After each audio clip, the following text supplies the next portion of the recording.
de la clase anterior, que había quedado con respecto a, ¿se acuerdan que para medir la profundidad del agua subterránea o del agua de la freática, nosotros teníamos que hacer alguna intervención para poder ver dónde estaba el nivel del agua? La forma de hacerlo es a través de la construcción de los freatímetros. Este material que usamos para esto es el que hizo el técnico de la estación de acá de la estación de Cerrillos, Agustín Franzoni. Fue alumno de la facultad, y cuando se instaló esta red de freatímetros fue uno de los encargados de confeccionar, de diseñar y de instalar la red freatimétrica. Entonces esto es material que le corresponde a él,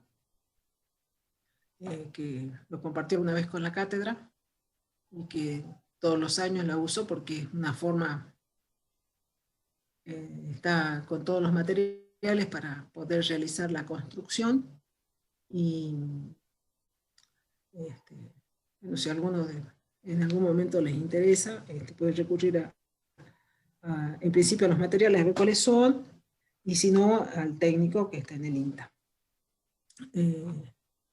Dentro de, con los materiales que se hacen ahora, porque antes se usaban caños de plomo, hay algunos en la cátedra que quedó de freatímetros que se construyeron o se instalaron en algún momento. Se utilizan estos caños de PVC. También va a ser necesario tener tapas para esos caños, acoples para esos caños, roscas, porque las necesitamos tapar o desde el fondo del caño o en la parte superior. Estas se utilizan para la parte superior. Estos precintos, material adhesivo, a los tubos para colocarlos sobre el terreno, algo se les hace esos anillos para poder instalarlo. Como ven, materiales sierra, limas, amoladora, taladro, son cosas muy sencillas, las mechas, estas bolsitas que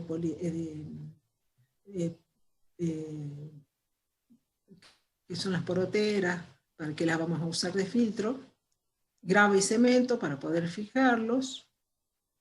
Entonces lo que se hace a los caños, se los corta de la medida o de la longitud que nos interesa a nosotros medir de la freática. Esto en su longitud van a ir enterrados. Después se tiene que simular, se los alisa, lo que se hace es simularle todo un sistema que permita, con agujeros, que permita el ingreso del agua en cualquier parte de su extensión. Entonces se hacen muchas perforaciones, muchos ingresos. Hay que tener cuidado con la dirección en la que se utiliza para hacer los ingresos, para que después no se quiebre. Entonces se hacen alternados. En la tapa que va en el fondo también se le hacen perforaciones de manera de permitir los ingresos tanto laterales como de la parte inferior del agua de la freática a ese tubo. Entonces, las perforaciones del pozo, se utiliza el pegamento para fijarlo y tenerlos entonces. Esa es la parte que iría enterrada del freatímetro. Se le coloca esas alpilleras, esas bolsas que se tienen, se les coloca a modo de filtro. Es para evitar que el sedimento ingrese y tapone esos orificios de entrada. Fíjense que esto es como quedaría con ese diseño, los otros orificios a lo largo del caño para permitir el ingreso del agua al tubo y con eso tener una medida de la tabla de agua. Al caño también se le pone ese PVC y también se lo fija con este sistema. ¿Para qué se hace? También para que no entre sedimento y tapone todos estos orificios que hemos hecho, con el propósito de que pueda ingresar el agua a ese tubo. Eso ya cuando se los lleva al campo, y se los cubre, se usan los precintos, se fija con eso. Profe, ¿Sí? una consulta, ¿eso sería parecido al encamisado o ¿Encamisado de no, qué? de los tubos? Pero por eso encamisado, ¿para qué? ¿Para en qué caso digo? Porque había leído que se los podía encamisar alrededor del caño de plástico, que como que se colocaba una malla. Ah, claro, es lo mismo. Sí, también no sabía a lo que te referías. Sí, lo que Claro, se hace es ponerle estaba. esa malla o ese filtro o sobre todo que no se degrade, ¿no es cierto? No se degrade rápido, no se rompa rápido, porque si no, no cumple su función. Sí, sí, sí, no Claro que sabía dice, bien. el objetivo es permitir el libre flujo del agua. Para eso. Exactamente. ¿Sí? Sí, sí. Claro. Entonces se cubre esos orificios, bueno, se hacen esto para fijarlos después en el piso, se cortan. Ustedes ven que no es nada, no es, la tecnología que se necesita para hacer estas cosas es sencilla, no. Y están las tapas superiores también tienen que ir perforadas, porque si no perforamos el agua no va a ingresar y no va a subir, ¿no? Por una cuestión de distintas presiones y de ocupar un espacio, el aire. Entonces también tenemos la tapa, entonces con eso tendríamos los freatímetros, y acuérdense que estos son freatímetros porque no tienen ningún registro automático de la altura de la freática, y si nosotros tuviéramos un freatígrafo, el freatígrafo tendría un dispositivo que permitiría registrar de alguna forma esos ascensos y esos descensos del agua. En cambio, para registrarlo tiene que ir un operario y medir, ¿no? Eh, una vez que nosotros tenemos los freatímetros, lo que se hace es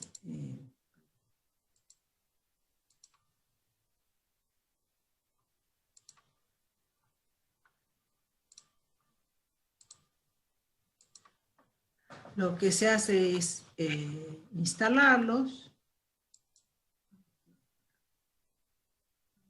Ustedes con edafología o con suelo deben haber visto lo que son las palas Barreno, que son estas palas que permiten, que tienen distintos tramos, que se pueden ir acoplando y que se van enterrando con esta manija, se va haciendo fuerza y se va enterrando y se va con eso haciendo la perforación hasta la profundidad que se desee enterrar el freatímetro.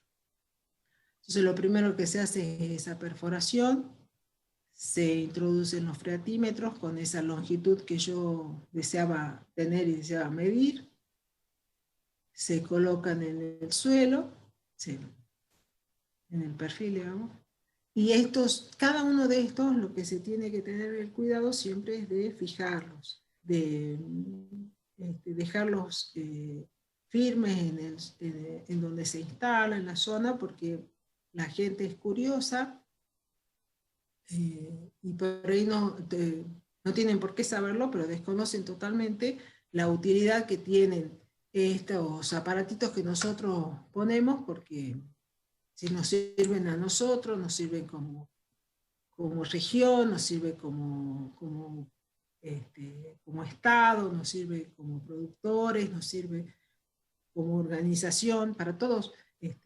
Tiene una finalidad cuando sabemos que es para medir, para prevenir o para conservar.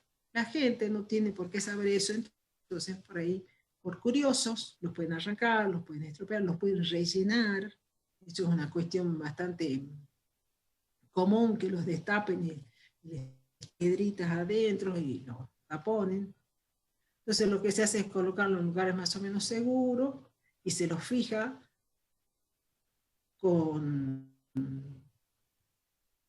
con cemento. Entonces se les hace, se los coloca, se les pone las tapitas, se les pone la rosca, se les pone las tapas y después se le hace ese encofradito y se les pone cemento para que queden fijados en el lugar. Y conociendo la ubicación y después teniendo un operario, no se olviden que siempre tenemos que tener a alguien que vaya a medir, podemos conocer entonces las profundidades y las variaciones estacionales y temporales espaciales de la freática en los lugares. ¿Sí? Eso me había quedado de la clase pasada.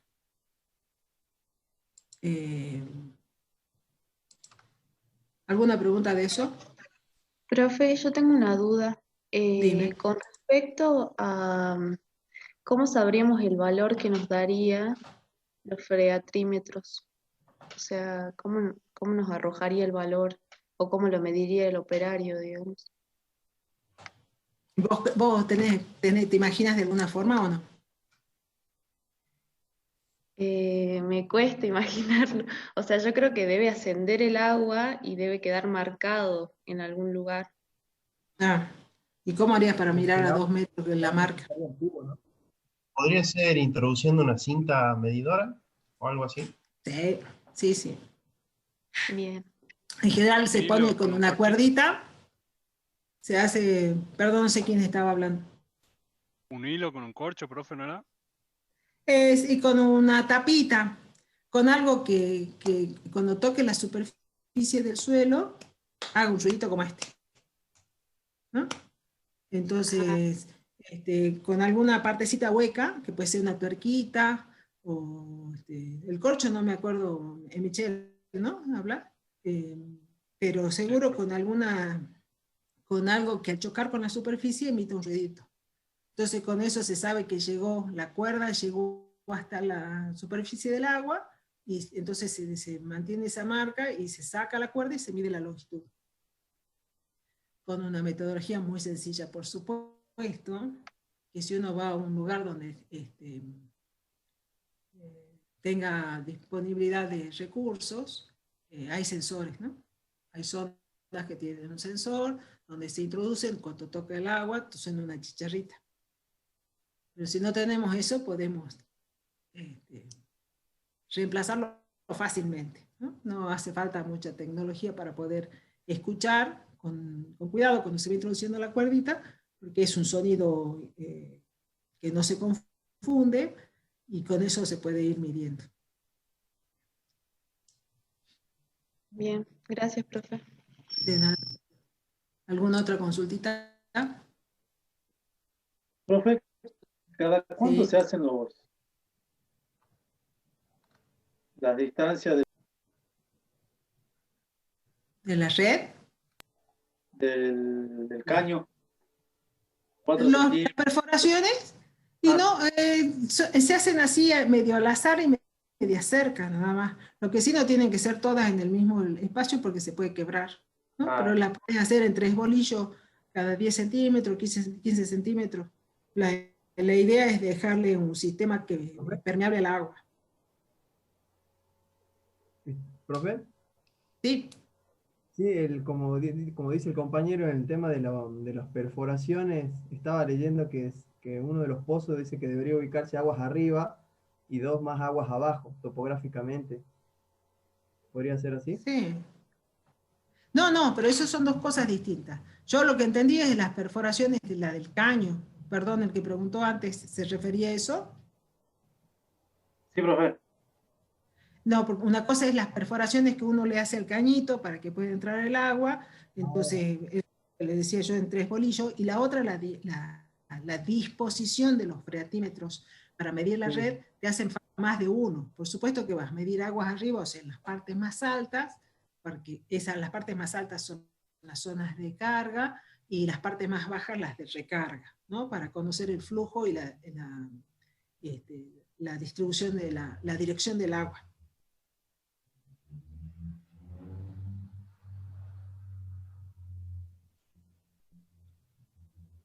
¿Sí? ¿Alguna otra consulta?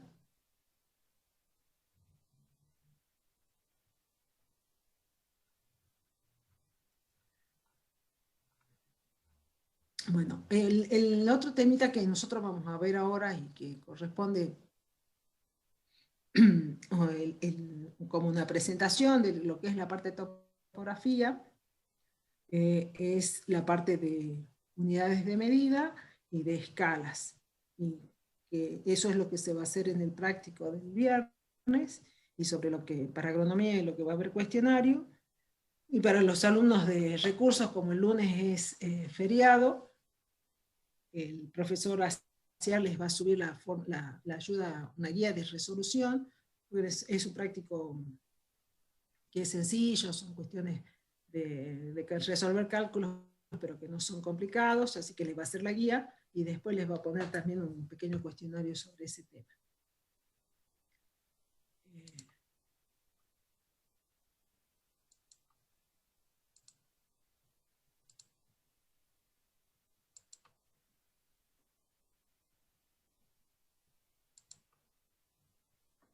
Entonces, una de las cosas que nos falta, que usamos nosotros como un recurso, como una herramienta, como un instrumento de ayuda para la asignatura, es una ciencia que es la topografía. Yo desde ya le aclaro, nosotros vemos una topografía que no es con el nivel de detalle que es una agrimensura.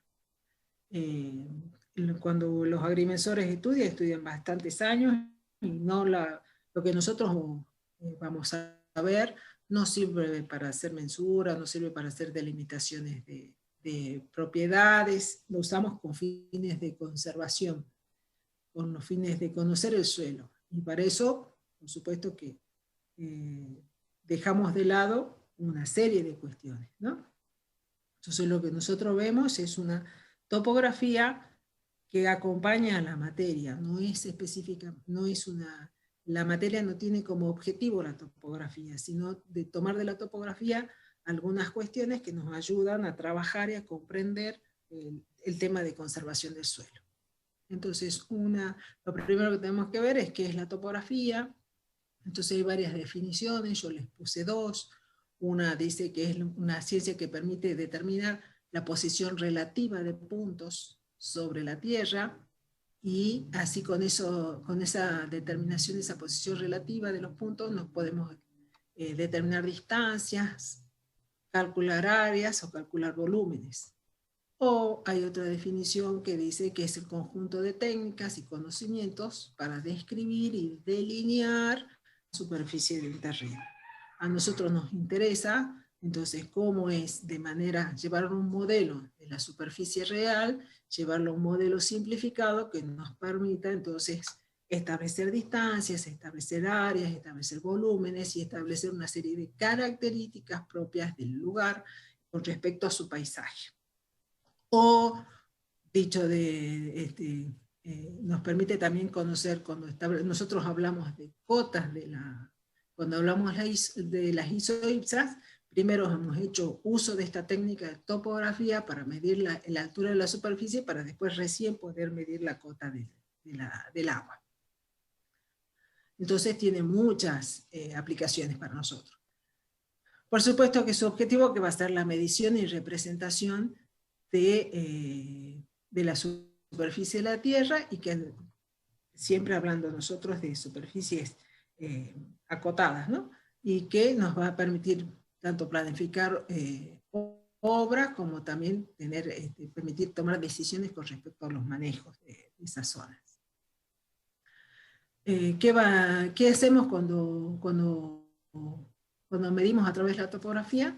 Podemos medir distancias horizontales, distancias verticales, medimos ángulos, y con un trabajo y con esas medidas después nosotros calculamos alturas, calculamos áreas, calculamos volúmenes. Entonces siempre vamos a distinguir dos tipos de trabajos cuando hacemos la parte topográfica. Una es la tarea del campo y otra es la tarea del gabinete. En la tarea del campo es cuando nosotros vamos y tomamos determinadas mediciones en el terreno y después las llevamos al gabinete y las procesamos, y con eso entonces podemos hacer esas cuestiones que decimos de determinar áreas, determinar volúmenes, determinar pendientes, determinar distancias. Entonces, una cuestión importante que ustedes tienen que saber es que todos los trabajos de campo, y ahí tienen un compañero que hace bastante de esto en el campo, después le vamos a consultar a él su experiencia, tiene un cuidado especial y particular, porque nosotros vamos al campo y tomamos medidas. Ahora, si es un campo que nos queda cerca para trasladarnos, es una cuestión. Si es un campo que nos queda a distancias importantes, no nos podemos permitir tomar datos que después en el gabinete no nos sirvan, porque a lo mejor se nos hace muy difícil volver al lugar. Entonces las tareas del campo, cuando se hacen los relevamientos, tienen que ser sumamente prolijas, sumamente cuidadosas, para que después las tareas de gabinete tengan un resultado positivo. Si no, vamos a tener errores, y esos errores también los podemos cuantificar. Para nosotros la topografía, ¿cuál es su importancia? Nos permite hacer el relevamiento de los campos, los trazados de curvas de nivel, las determinaciones de estas pendientes, tanto su grado, dirección y longitud, y que con eso nos permite construir a nosotros obras estructurales para prevenir o controlar procesos de degradación del suelo, para construir represas. O sea que la topografía nos sirve en muchos aspectos. ¿Qué tipo de mediciones se hacen? Ya hemos estado diciendo. Entonces nosotros vamos a poder medir distancias horizontales, ángulos horizontales, distancias verticales, ángulos verticales, y con eso después calcular superficies y volúmenes. Los sistemas de medida en general que se utilizan, usamos el sistema sexagesimal, el sistema métrico decimal para la longitud. Yo siempre les dejo esta pantallita donde sirve para hacer un pequeño repaso de lo que son las unidades si yo tuviera que convertir. Eso, si a alguno le interesa hacer un repaso de tercer grado, cuarto grado, donde se enseña eso. Pero parte de las tareas que tenemos que hacer siempre es trabajar con unidades y trabajar con esa conversión de unidades, y saber que uno de los temas, por ejemplo, que trabajamos ahora, es siempre tengo que saber en qué unidades estoy trabajando cuando estoy haciendo los cálculos. Las medidas de superficie siempre están referidas a metros cuadrados. La unidad que más utilizamos nosotros es la hectárea. Esa hectárea representada por el equivalente de 10.000 metros. Y las medidas de volumen en metros cúbicos. En los sistemas de medición angular, saben que hay 3 sistemas: el sexagesimal, los radianes y los centesimales. Esto se utiliza mucho en topografía, el ángulo, ya sea porque se usa una brújula, ya sea porque se usa un nivel, o se usa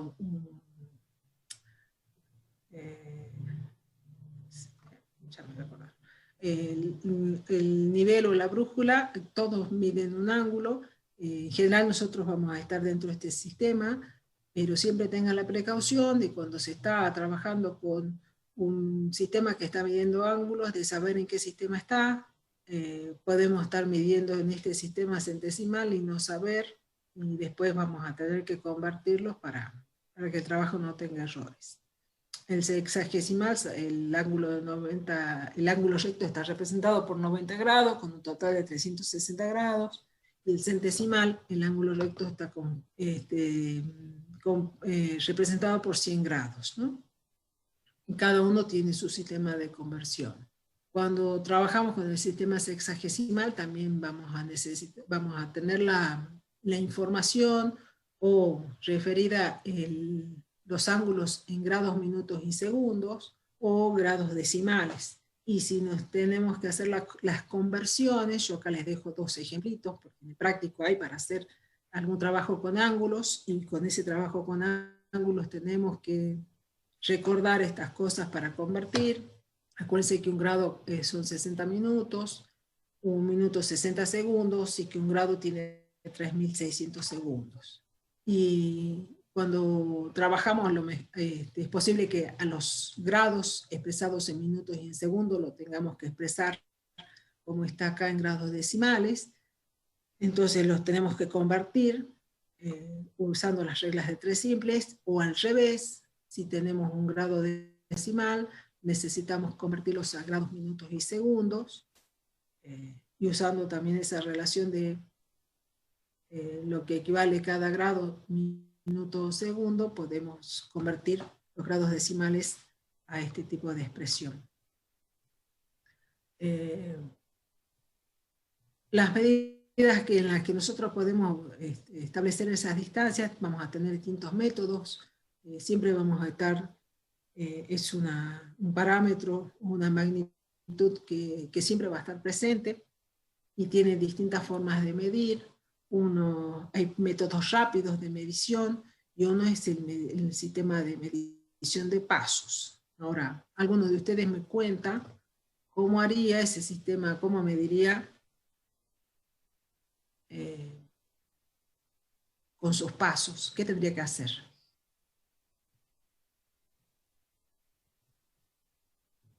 Doy un paso, profe, y mido con 1 centímetro cuánta distancia es, y de ahí ya sé cada paso mío, qué longitud tiene, y de ahí cuento los pasos que hago para medir una No, pues distancia.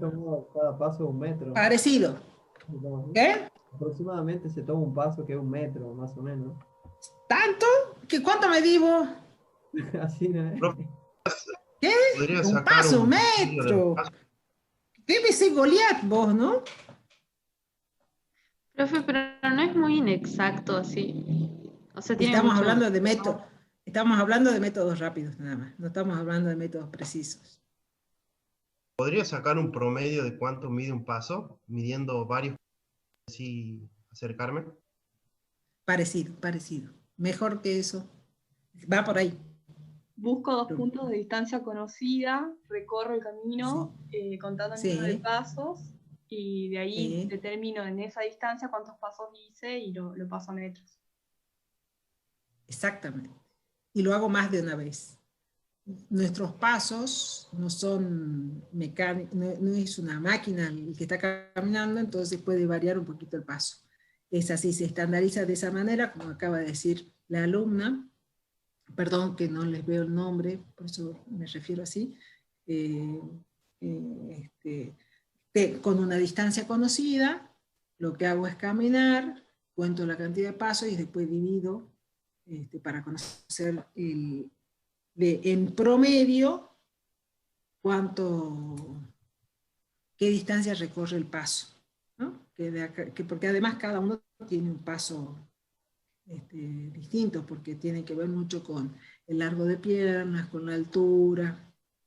Entonces cada uno va a tener un paso diferente, y sí, después se hace, entonces se mide a través de esos pasos, uno puede tener una idea de la longitud, de la distancia esa que quiere recorrer.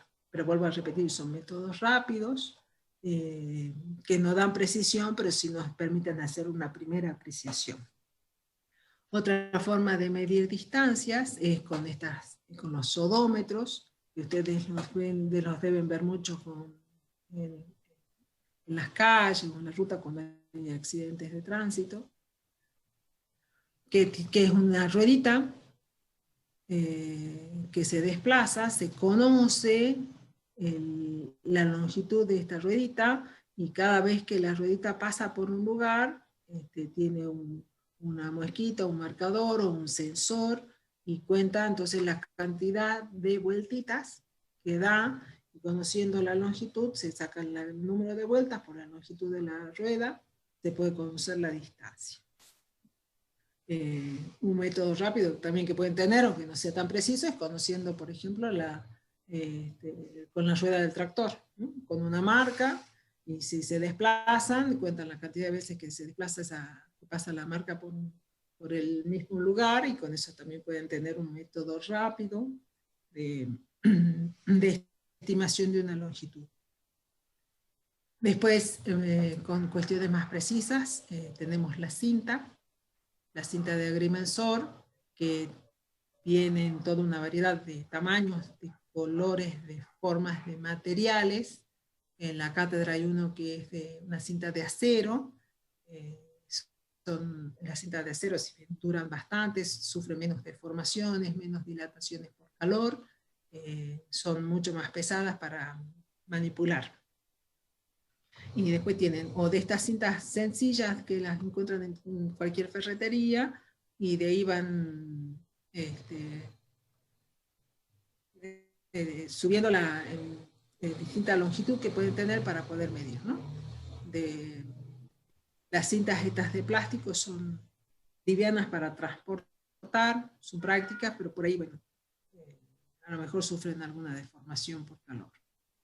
Las cintas estas se caracterizan por tener las de metal, en general tienen un remache que está cada 2 metros, y que figura el número, y después unos más chiquitos cada decímetro y uno intermedio por cada metro, ¿no?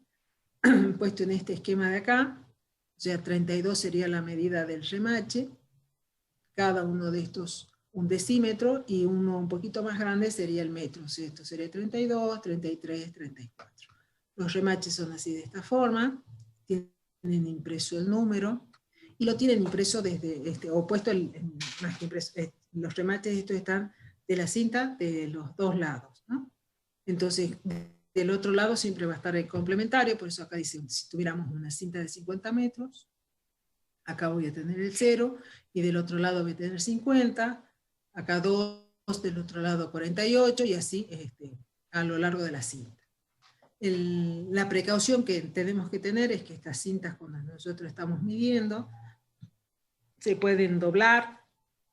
Entonces, el mayor conflicto se presenta cuando estoy en la zona media de la cinta, donde nosotros de un lado vamos a tener 24 y del otro 26, ¿no? Entonces, esa es la precaución que siempre tenemos que tener, es que no se vaya a doblar y que hagamos una lectura incorrecta. De acuerdo al fabricante, el 0 de la cinta puede empezar en distintas partes. Fíjense que en esta, el 0 comienza después que se desplaza parte de la cinta, en otros comienza en el límite de la manija, y en otro donde se inserta entre la manija y la cinta, ¿no? Eso ya depende del fabricante.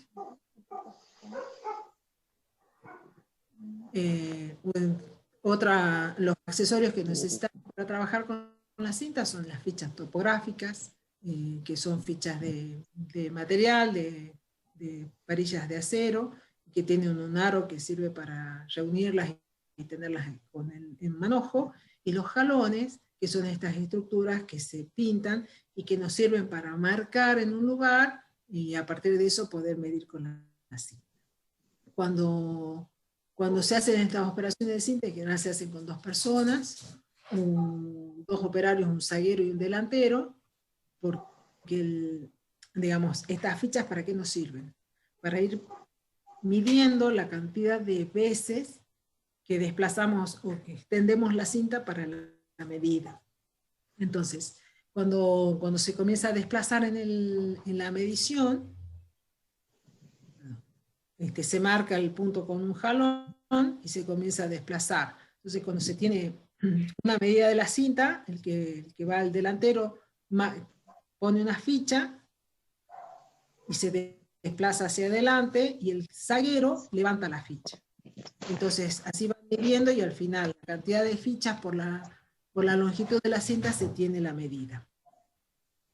Los jalones nos sirven para alinear los puntos, para que no cometamos este tipo de errores de medir de manera zigzagueante una longitud. Entonces los jalones se ponen dentro de la línea de medida, y cuando visualmente se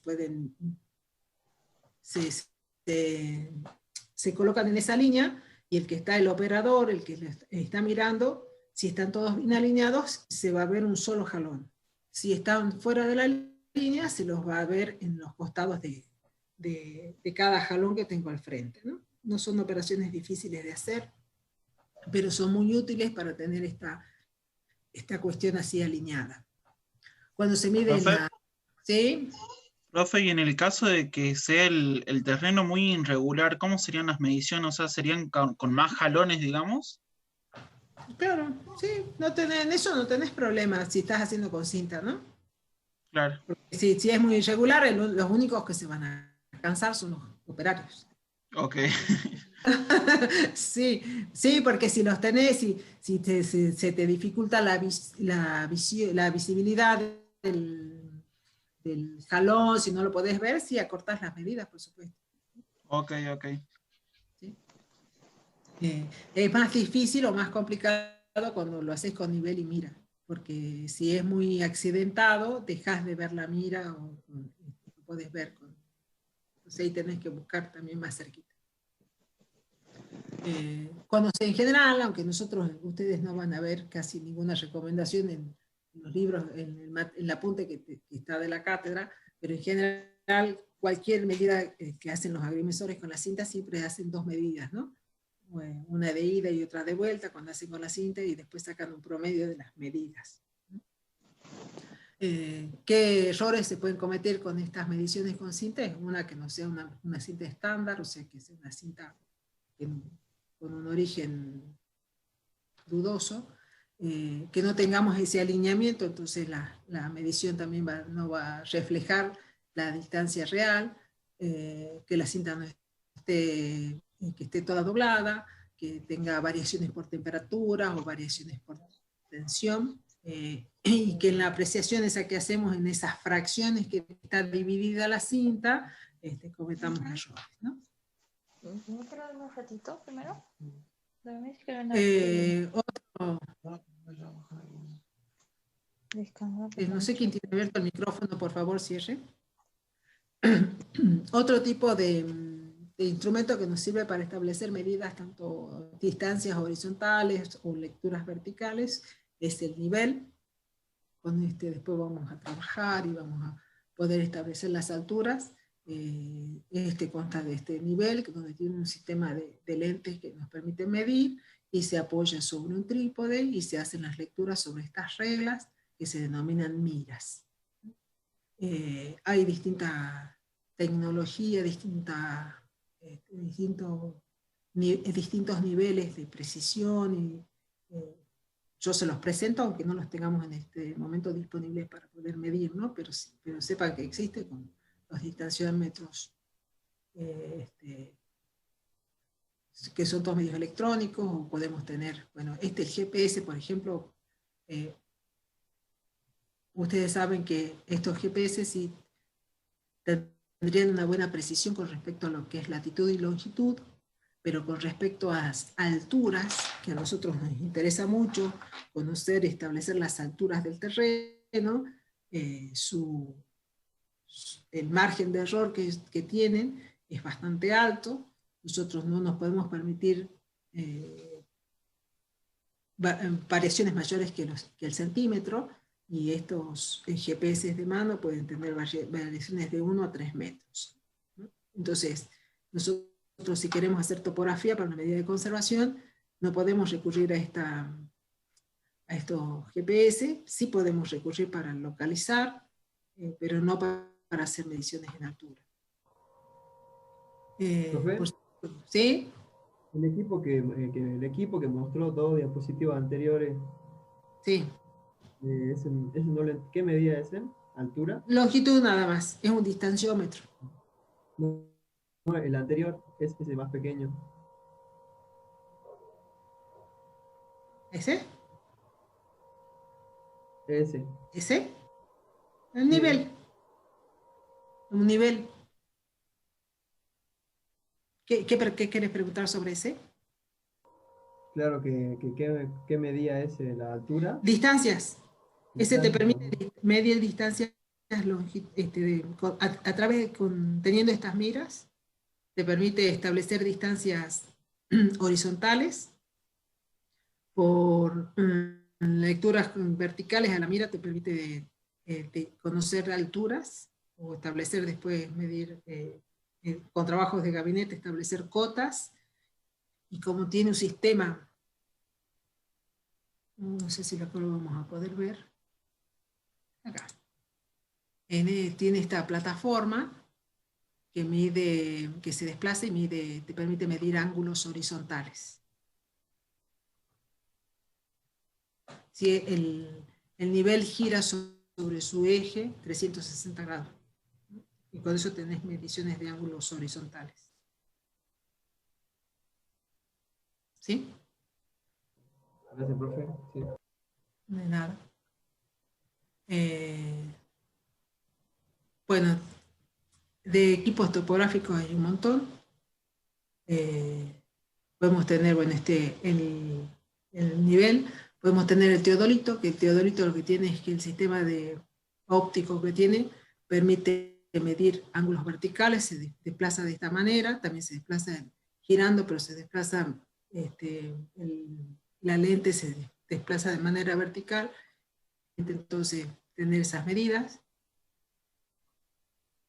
Con toda la tecnología tenemos los electrónicos y las estaciones totales, donde permite tecnología más avanzada pero la base es la misma que la que nosotros vamos a ver cuando hacemos los cálculos, ¿no? Parte de ahí.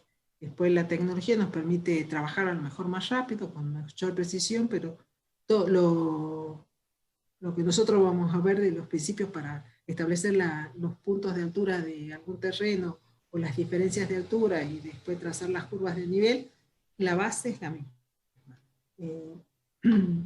Y yo busqué los programas de las otras universidades y todos parten desde este lugar, ¿no? No es que nosotros no tenemos los aparatos, pero igual, en todos lados primero se enseña esto y después recién si alguno dispone de la tecnología la aplica en su asignatura, pero si no, primero siempre se aprende lo básico para el desempeño de cualquier ingeniero. Cuando se miden los ángulos, nosotros los podemos referir en términos de azimut o rumbos, ¿no? Eso es cuando estamos estableciendo qué dirección tiene la línea con respecto al norte. Nosotros estamos midiendo una línea, entonces podemos saber qué ángulo tiene con respecto al norte.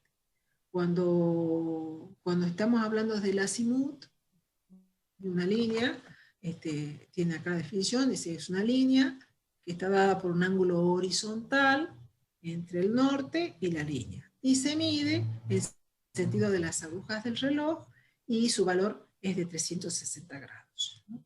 Puesto en un esquemita es, a partir del norte, el azimut se mide siempre en sentido de las agujas del reloj y puede llegar a tomar el valor de 365 grados.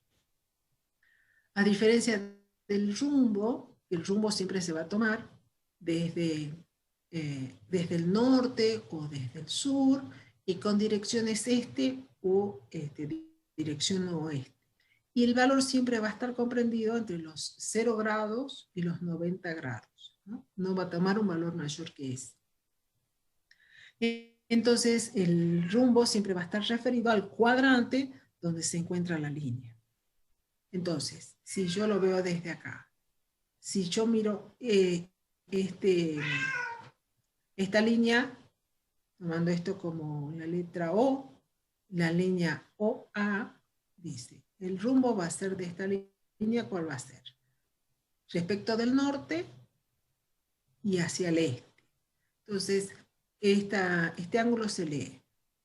La línea OA tiene un rumbo norte, 51 grados 15 minutos, este. Si yo voy a la OB, se lee. El rumbo de esta línea es sur, 32 grados 17 minutos, este. OC va a ser, el rumbo va a estar sur, 42 grados 49 minutos, 49 grados 42 minutos, perdón, con dirección oeste, o la del último cuadrante, norte, 30 grados, 29 grados 30 minutos, oeste, como está acá escrito.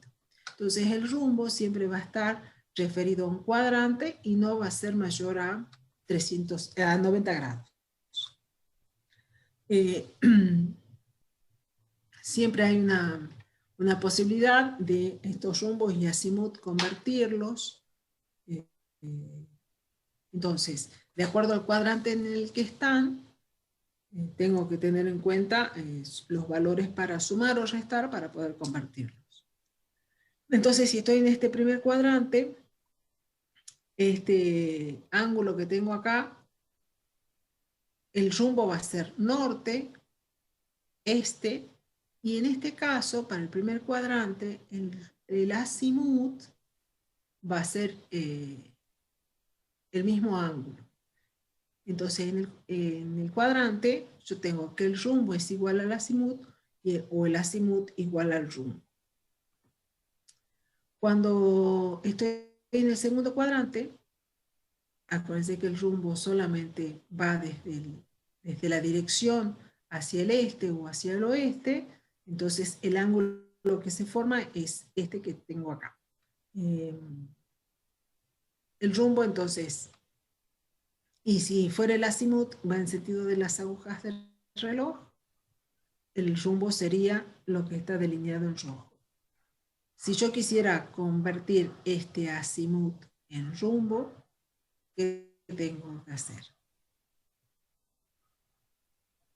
Si voy desde el norte hasta el sur, tengo 180 grados. Entonces, el rumbo sería los 180 grados que tengo acá, los 180 grados, menos el valor del azimut. Entonces, si tengo los 180 grados menos el valor del azimut, me queda este ángulo que va a ser el rumbo. Y si fuera al revés, tengo los 180 grados y le resto el rumbo y tengo el valor del azimut. ¿Se entiende hasta acá? Sí, profe. Gracias. Cuando estoy en los otros cuadrantes, siempre va a ser ese juego de estos ángulos. Si estoy en el siguiente cuadrante, yo tengo este azimut y entonces voy a tener. Si quiero conocer el rumbo, conociendo el azimut, que va con las agujas del reloj, voy a tener todo este ángulo. Entonces, el rumbo va a ser el azimut menos los 180 grados que me quedan acá, o si fuera al revés, si quiero conocer el azimut a partir del rumbo, va a ser los 180 grados más el rumbo. Y por el último, en el último cuadrante, el azimut va a ser este ángulo que tengo acá. Para conocer el rumbo simplemente tengo que restar a los 360 grados, le resto el valor del azimut y con eso tengo el rumbo. O si quiero conocer el azimut a los 360 grados, le resto el rumbo. Y con eso tienen para hacer unos cuantos ejercicios. Esto es lo mismo puesto todos juntitos. Y esto es algunos ejemplos que tienen de rumbo y azimut.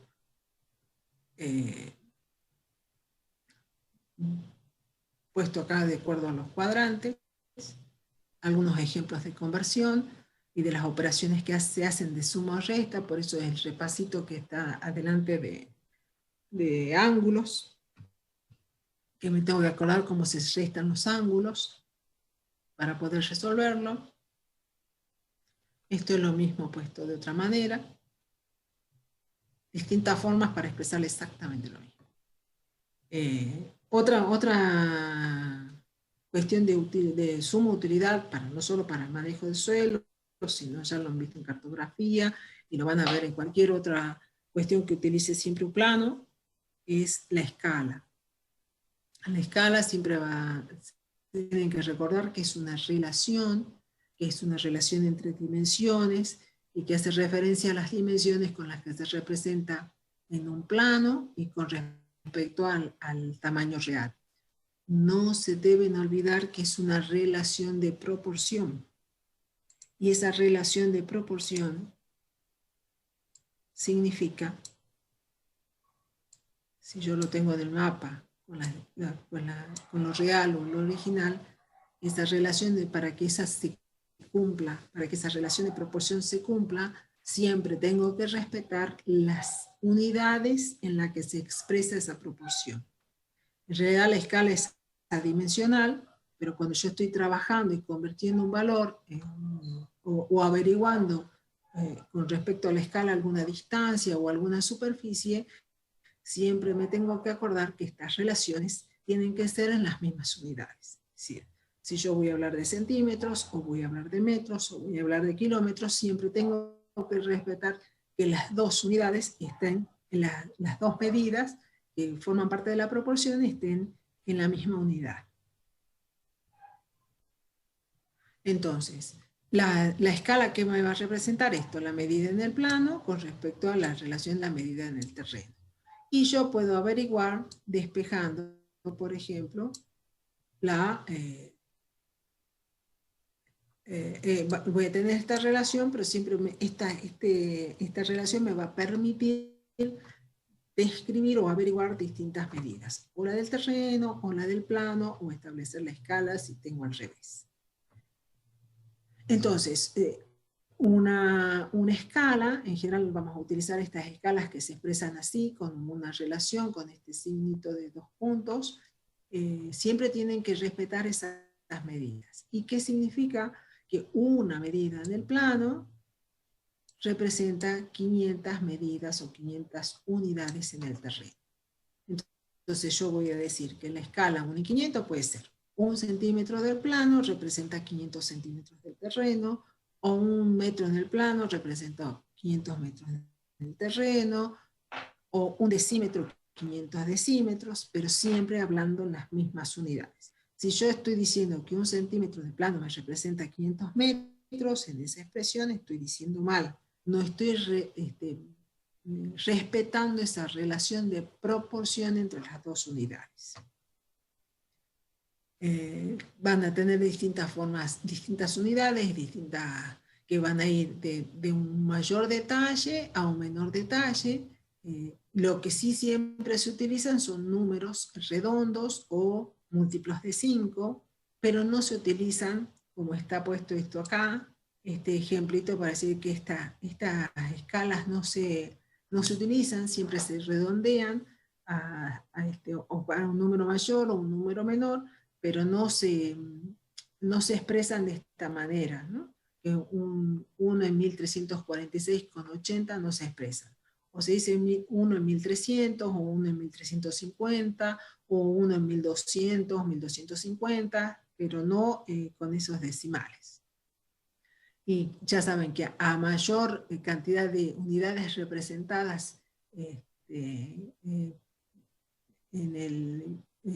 por cada unidad que representa, si este número es mayor, siempre el nivel de detalle va a ser menor.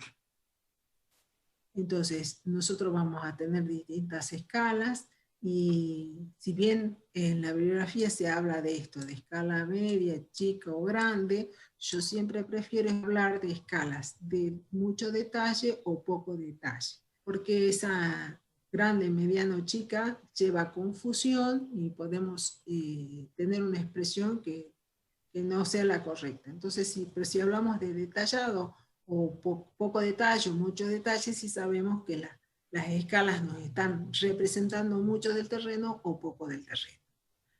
Podemos tener las escalas gráficas expresadas de distintas maneras, donde los segmentos nos están diciendo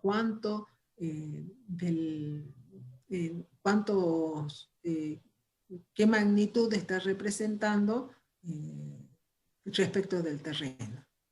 Y en general se expresan así, entonces las distancias en el plano respecto del terreno. Entonces si tengo 5 centímetros en el plano, que representan 500.000 centímetros en el terreno, la escala termina siendo así, 1 en 100.000. Para algunos ejemplitos que esos van a desarrollar en el práctico, la pregunta es, si la escala en un mapa es de 1 en 500, ¿cuántos centímetros, metros o kilómetros representan 3,5 unidades del mapa? Entonces yo tengo que una unidad representa 500 unidades. Quiero saber las 3,5.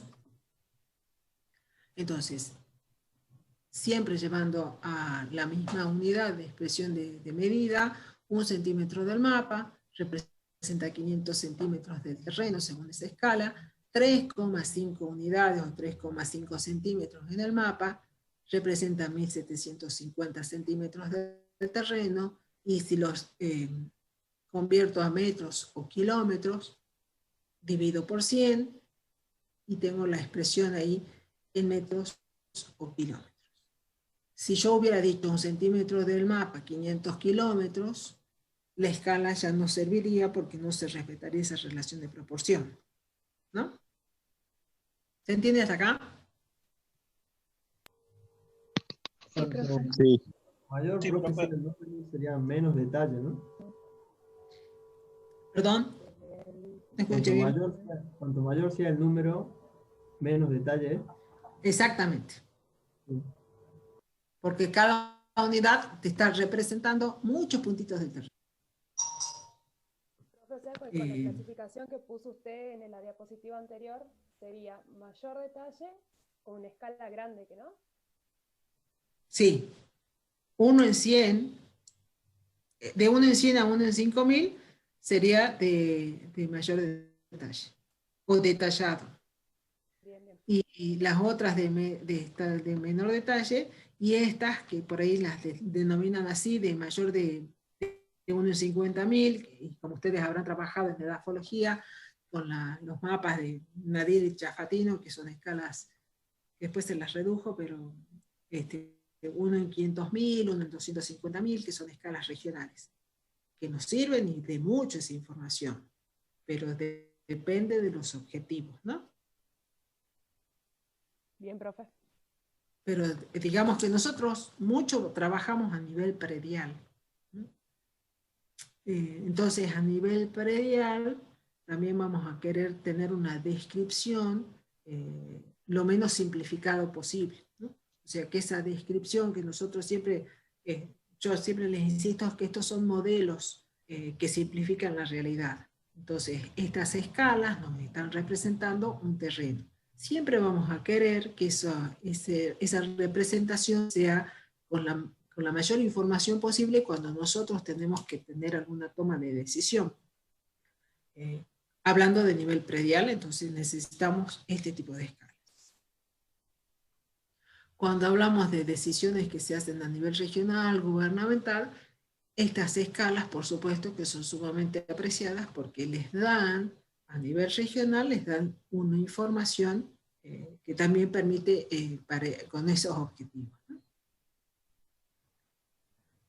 Otro ejemplo que tienen acá es si en el terreno se encuentran 2 puntos distanciados 300 metros, ¿cuánto tendrán en el plano si tengo una escala de 1 en 1500? ¿No? Entonces, ¿yo qué tengo que hacer? 1 centímetro, 1 centímetro en el plano, son 1500 centímetros en el terreno, esos 30.000 centímetros, vuelvo a insistir, tienen que estar en las mismas unidades, si no yo acá tendría que haber trabajado con metros, 1 metro, 1500 metros, 30 metros, X, y llegaría a la misma conclusión. Entonces, en el plano estaría representado por 20 centímetros o 0,2 metros, ¿no? Si hubiera trabajado todo en metros.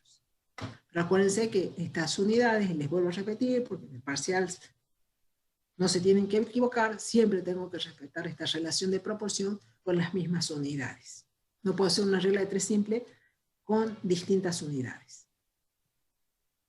Y también puedo representar o medir superficies. Entonces, en este caso es una parcela dibujada del mapa, muestra una superficie igual a 20 centímetros cuadrados, la escala es 1 en 500, ¿cuál será la superficie real en el terreno? Y puedo después expresar los resultados en centímetros cuadrados, en metros cuadrados o en escala, en hectárea. Entonces, me tengo que acordar que la superficie tiene 2 dimensiones. Entonces, 1 centímetro en el plano me representa en 500 centímetros en el terreno, pero 1 centímetro cuadrado, o sea, 1 por 1, va a ser los 500 centímetros elevado al cuadrado. Entonces, 1 centímetro cuadrado del plano va a representar 250.000 centímetros cuadrados del terreno.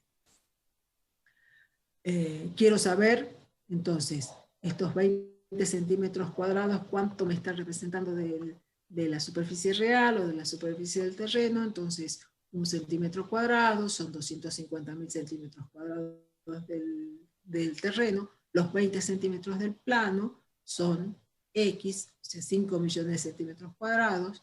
Acuérdense que cuando yo estoy,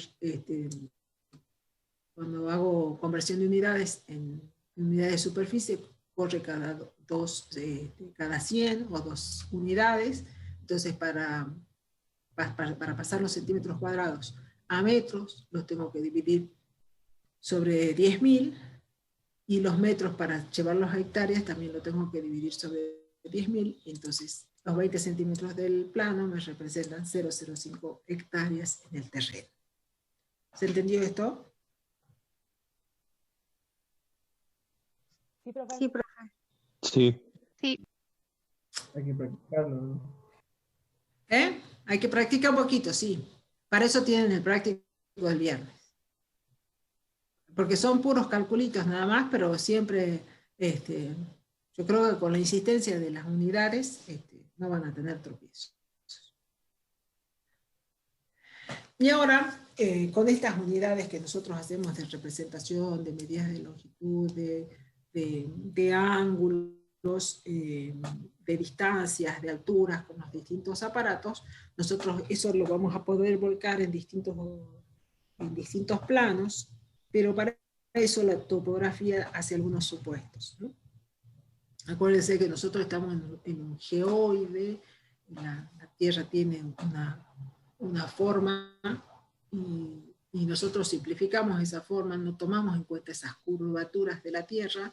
Entonces cuando nosotros trabajamos siempre decimos que la línea que une 2 puntos sobre la superficie de la Tierra es una distancia geométrica, es una línea recta, no vamos a tomar en cuenta la curvatura, y el otro supuesto es, como es todo esos aparatos que nosotros vamos a colocar, como lo vamos a necesitar colocar verticalmente, utilizamos una plomada. Las plomadas entre 2 puntos siempre van a ser paralelas. La superficie que se toma siempre va a ser una superficie plana. Y... Ay, en un segundo.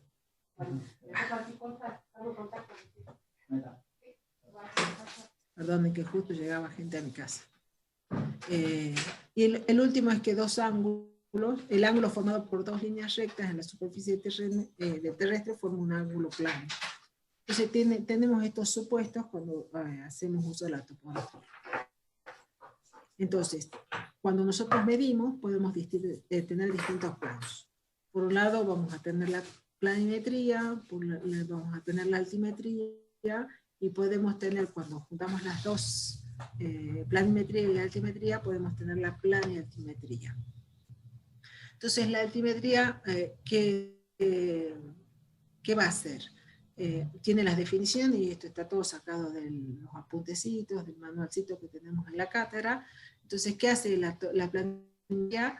Es parte de la topografía que establece la medición y la representación de la superficie terrestre sobre una superficie plana. Entonces, yo voy a tener un plano donde en eso voy a tener representado, por ejemplo, los alambrados, voy a tener representadas las instalaciones que tenga, la vegetación o las plantas que tenga, y para eso yo las tuve que medir y las tuve que ubicar para poder hacer este plano localizando cada una de las cosas de la superficie.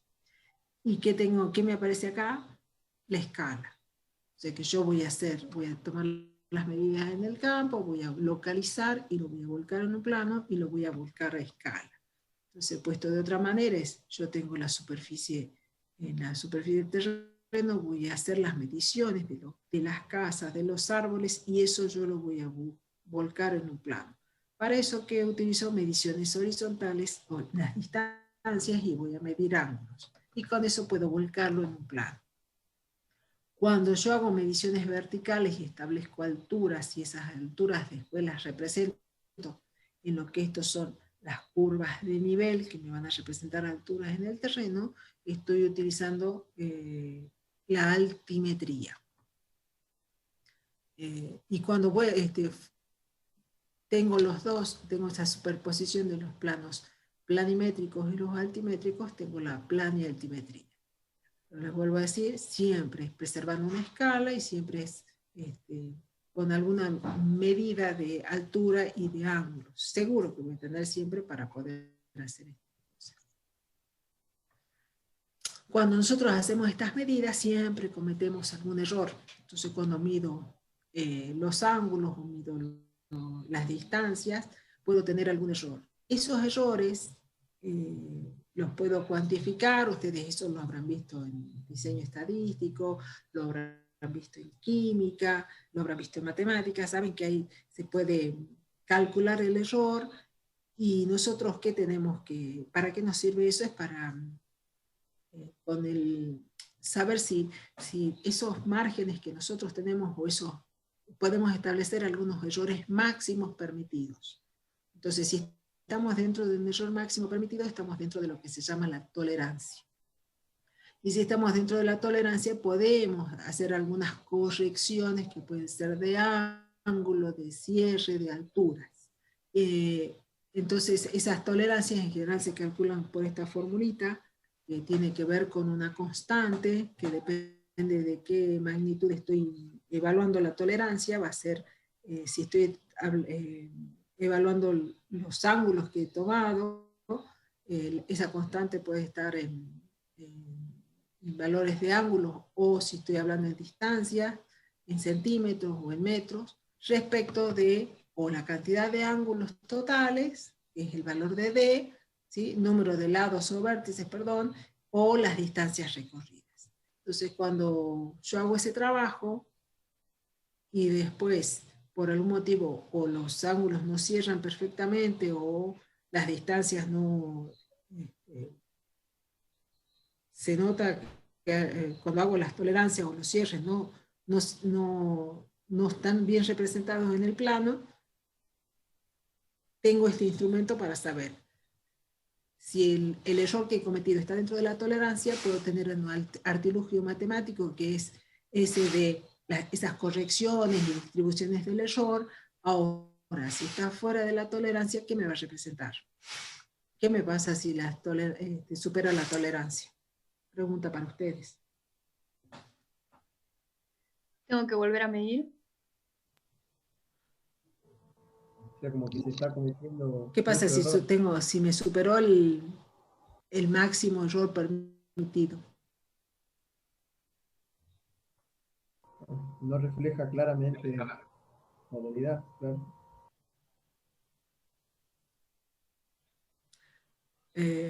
Bueno, significa que el trabajo lo hice muy mal, que lo tengo que volver a hacer, ¿no?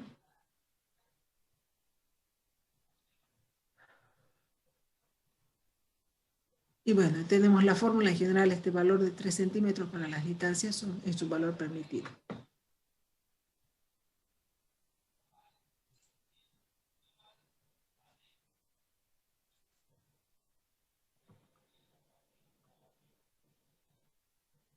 Bien, hasta acá tenemos lo que es el tema para la clase de viernes, o lo que les van a repartir la guía para el profesor Asial, les va a repartir, les va a subir para el lunes, que no tenemos clase por el feriado. ¿Alguna consulta? Buenas, profe. Con respecto al coloquio que nos van a tomar el lunes, ¿en qué horario sería? ¿Hoy estás en la clase vos? No, yo entré con el nombre de Joy, perdón, ya me lo cambio. Es que Bueno, es la computadora no sé de si él. soy yo o Berito. ¿Soy yo o ninguno habla? Profe, disculpe, es la computadora de mi novio. Ya me cambio el nombre.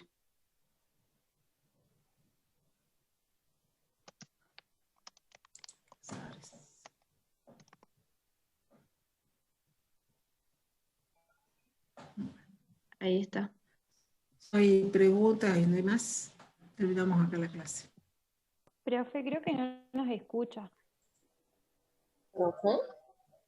Parece que no hay.